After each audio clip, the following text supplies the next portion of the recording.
नमस्कार दर्शकों, स्वागत है आपका आज की कहानी मांगो मत। मांगो मत, ऊपर वाले को अपने हिसाब से देने दो। किसी राज्य में एक राजा रहता था। राजा अक्सर गांव-गांव जाकर प्रजा और लोगों की समस्याओं को सुनता था और उनमें सुधार की पूरी कोशिश करता था। उसकी कर्तव्य निष्ठा के चर्चे दूर देशों तक फैले हुए थे। ऐसे ही एक बार राजा किसी गांव में प्रजा की समस्याओं को जानने के लिए भ्रमण पर निकले हुए थे। उसी दौरान राजा के कुर्ते का एक बटन टूट गया।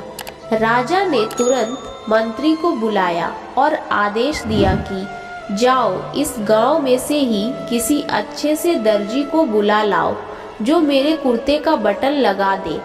तुरंत गांव में अच्छे दर्जी की खोज शुरू हो गई। संयोग से उस गांव में एक ही दर्जी था जिसका गांव में ही एक छोटी सी दुकान थी। दर्जी को राजा के पास लाया गया।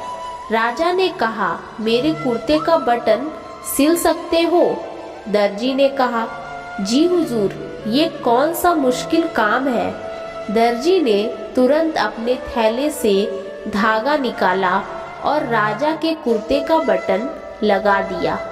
राजा ने खुश होकर दर्जी से कहा, बताओ तुम्हें इस काम के कितने पैसे दूं? दर्जी ने कहा, महाराज, ये तो बहुत ही छोटा सा काम था, इसके मैं आपसे पैसे नहीं ले सकता। राजा ने फिर कहा, नहीं, तुम मांगो तो सही, हम तुम्हें इस काम की कीमत जरूर देंगे। दर्जी ने सोचा कि बटन तो राजा के पास था ही, मैंने तो बस धागा लगाया है। मैं राजा से इस काम के 2 रुपए मांग लेता हूँ। फिर से दर्जी ने मन में सोचा कि मैं राजा से अगर 2 रुपए मांगूं तो राजा सोचेगा कि इतने से काम के इतने सारे पैसे मांग रहा है। कहीं राजा ये ना सोचे कि बटन लगाने के मेरे से 2 रुपए ले रहा है तो गांव वालों से कितना लेता होगा ये दर्जी। यही सोचकर दर्जी ने कहा, महाराज, आप अपनी स्व इच्छा से कुछ भी दे दे। अब राजा को भी अपनी हैसियत के हिसाब से देना था ताकि समाज में उसका रुतबा छोटा ना हो जाए। यही सोचकर राजा ने दर्जी को 2 गांव देने का आदेश दे दिया। अब दर्जी मन ही मन में सोचने लगा कि कहाँ तो मैं 2 रुपए मांगने की सोच रहा था और कहाँ तो राजा ने 2 गांवों का मालिक मुझे बना दिया।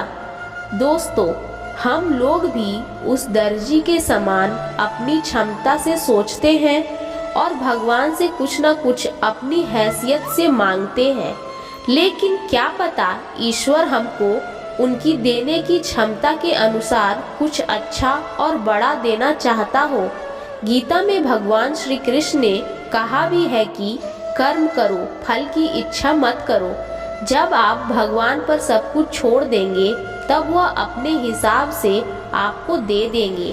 तो दर्शकों, आपको ये कहानी अच्छी लगी तो वीडियो को एक लाइक ज़रूर कर दें और आपकी क्या राय है हमें कमेंट करके ज़रूर बताएं और साथ ही इस स्टोरी को अपने दोस्तों को भी शेयर करें। और ऐसी कहानियाँ सुनने के लिए मेरे चैनल को सब्सक्राइब कर लें और बेल आइकन को ऑल पे सेट कर दें। धन्यवाद।